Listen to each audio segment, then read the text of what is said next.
உங்கள் favourite TV ஷோக்களை இனி miss பண்ண தேவையில்லை. ZEE5 இல் முற்றிலும் இலவசமாக காணுங்கள். இங்கேயும் எப்பொழுதும். பெரியம்மா, என்ன எதுக்கு கிளம்ப சொன்னீங்க? எங்க போறோம்? தெரிஞ்ச வீட்ல ஒரு பொண்ணு வயசுக்கு வந்திருக்கா, அதுக்காக தான். அங்கதான் போயிட்டு வரலான் இருக்கேன். ஜானகி, எங்க கிளம்பிட்டீங்க?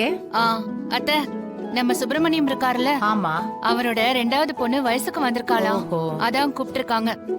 அண்ணி, அதுக்கு எதுக்கு அண்ணி இவ்வளவு கூட்டிட்டு போறீங்க? என்ன பத்மா இப்படி பேசுற? இவ இந்த வீட்டு மருமக. ஊர்ல நடக்கிற நல்லது கெட்டதுக்கெல்லாம் இவளும் வரணும்ல. மருமகளா? இவ்வளவு நான் அப்படி ஏத்துக்கவே இல்லையே. பத்மா, நீ ஏத்துக்கலனாலும் உன் பையன் மாயாவ கல்யாணம் பண்ணிருக்கான். இவ சீனுவோட பொண்டாட்டி. அவன் இவள பொண்டாட்டிய என்னைக்கு ஏத்துக்கிட்டான்? நேத்து வர வேண்டியவன் ஏதோ வேலை வந்துருச்சுன்னு அங்கேயே இருந்துட்டான். 2 நாள்ல வந்துருவான். வந்ததுக்கு அப்புறமா தான் இவ இந்த வீட்டு மருமகளா இல்லையான்னு தெரியும். அதுக்கப்புறமா இவ இந்த வீட்டுக்குள்ளேயே இருக்க முடியாது. பத்மா, என்ன சீனு மருமகளை கூட்டிட்டு வெளியூர் போறானா? அட ஆமா, அவங்க ஹனிமூன் எல்லாம் போகலல்ல, அதுக்கு போய்தான் ஆகணும். என்ன கிண்டல் பண்ணிட்டு இருக்கீங்களா? பரவாயில்லையே, ரொம்ப சீக்கிரம் கண்டுபிடிச்சிட்ட. ஏய், என் பிள்ளை ஏண்டி என் மருமகளை அனுப்ப போறான்?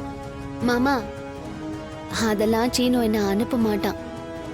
இத்தனை நாளா என்ன பார்க்காம இருக்க முடியலன்னு ஃபீல் பண்ணிட்டே இருக்கான். யாரு? ஏன் பையனா? உன்னை பார்க்காம இத்தனை நாள் நிம்மதியா இருந்திருப்பான். அப்படிலாம் இல்ல அத்தை. தினம் தினம் கால் பண்ணி என்ன ரொம்ப மிஸ் பண்றேன்னு சொல்லிட்டு தான் இருக்கான்.